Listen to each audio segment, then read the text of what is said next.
안녕하세요. 저희는 인구토론대회에 현행 결혼제도 유지해서는 안 된다라는 입장으로 참여하게 된 토플리의 손다영, 한지의 박세빈입니다. 이번 영상을 통해 현행 결혼제도를 왜 유지해서는 안 되는가에 대해서 당위성과 실효성 그 두 가지 측면에서 말씀드리고자 합니다. 영상을 시청하고 계신 여러분께서는 혹시 비혼, 조론과 같은 신조어에 대해 들어보신 적 있으신가요? 각각 아닐 빗자와 마칠 졸자를 써 탄생한 단어로 그 뜻은 다음과 같은데요. 이와 같은 신조어에서 결혼에 대한 사회적 인식이 많이 바뀌었음을 알 수 있었는데요.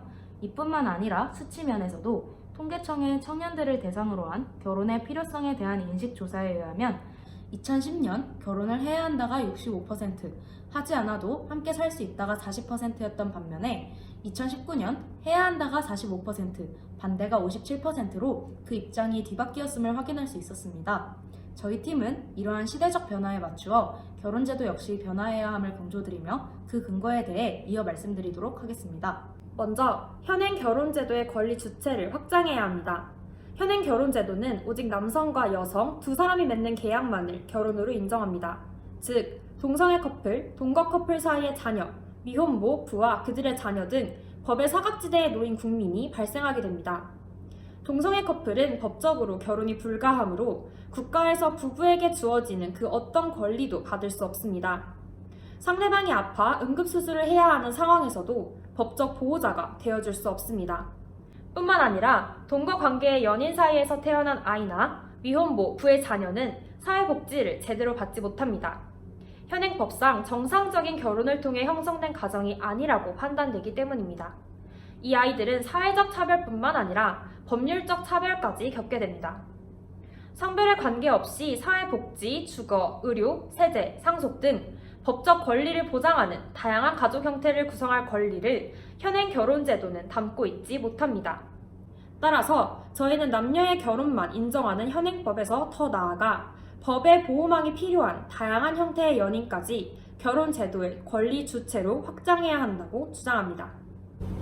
앞서 저희는 남녀 커플만을 전제로 한 현행 결혼 제도의 문제점을 지적하며 결혼 제도의 권리 주체를 확장해야 한다고 말씀드렸습니다. 다음으로 저희는 현행 제도를 변화함으로써 볼 수 있는 효과가 더 중요한 가치를 지니기 때문에 현행 결혼 제도를 바꾸어야 한다고 주장합니다. 이는 현재 해외에서도 시행 중인 생활동반자법으로 실현할 수 있습니다. 우선 생활동반자법이란 두 사람의 공동생활을 둘러싼 법적 권리가 생긴다는 점에서 결혼제도와 비슷하지만 개인과 개인 사이에 이루어지는 계약관계라는 점이 차이입니다. 상대방의 가족과는 아무런 관계가 형성되지 않는 것이죠. 성립과 해소 절차도 혼인보다 간단합니다. 이는 간단히 말해 결혼에 대한 부담을 완화할 수 있다는 것입니다. 이와 더불어 성적 소수자들이나 그 외 기존의 결혼제도로는 인정되지 않던 커플들에 대한 인식을 개선할 수 있습니다. 현재 동성 커플, 동거 커플 등 법적으로 평범하지 않다고 받아들여지는 사람들에 대해서 부부로서 인식도 되지 않는 것은 물론 사회적 시선 또한 곱지 않습니다.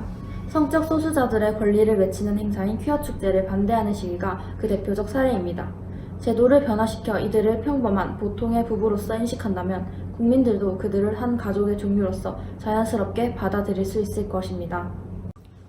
위와 같은 근거에 따라 현행 결혼제도의 개선이 필수적임을 다시 한번 강조드리며 이상으로 영상 마치도록 하겠습니다.